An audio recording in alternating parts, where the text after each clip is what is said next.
Can two sides both have legitimate fears and still commit terrible mistakes?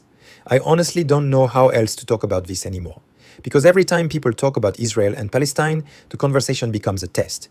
You are expected to choose one sentence, one flag, one slogan, one side, and then defend everything that side does. But is that actually honest? Can Israeli people have real, legitimate fears? Yes. Of course they can. When civilians are murdered, when families are taken hostage, when rockets are fired, when people grow up with the feeling that their country could be attacked at any moment, that fear is not imaginary. You do not need to agree with the Israeli government to understand why many Israelis are afraid. That fear is real. But then can Palestinians have real legitimate fears too? Again, of course they can.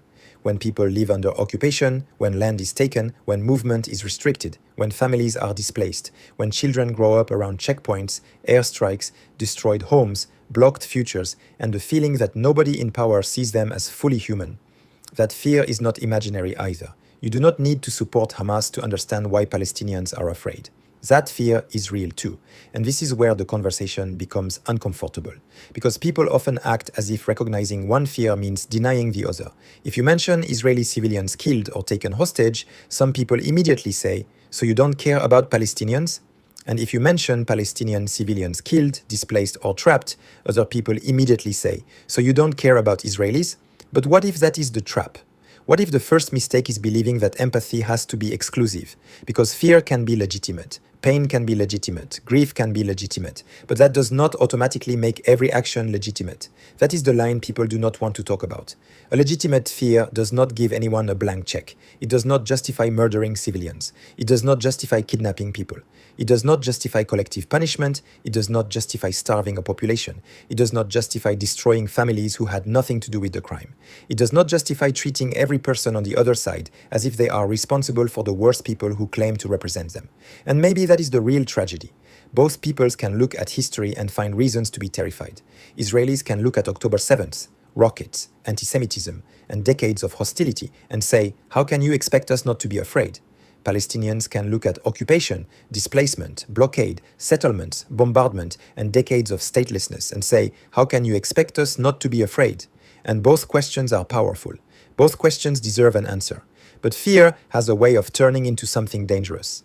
Fear can make people accept things they would normally reject. Fear can make people stop seeing individuals. Fear can make one dead child look like a tragedy, and another dead child look like a statistic. Fear can make revenge sound like security. Fear can make cruelty sound like justice. And once that happens, everyone loses something, not only territory, not only lives, something moral, something human. Because the moment we say, our civilians matter, but theirs are the price of war, we have already crossed a line. And the moment we say, their trauma is fake, only ours is real, we are no longer trying to understand anything. We are just trying to win. So maybe the question is not simply, who is right? Maybe the question is harder than that. Can a people be genuinely afraid and still be wrong in what they do with that fear? Can a cause contain real suffering and still produce terrible crimes? Can two sides both have legitimate fears and still commit mistakes so serious that recognizing the fear does not excuse the action? I think the answer might be yes. But honestly, I don't know how far that answer goes. Because if you say both sides have fear, some people hear false balance. If you say one side has suffered more, others hear denial.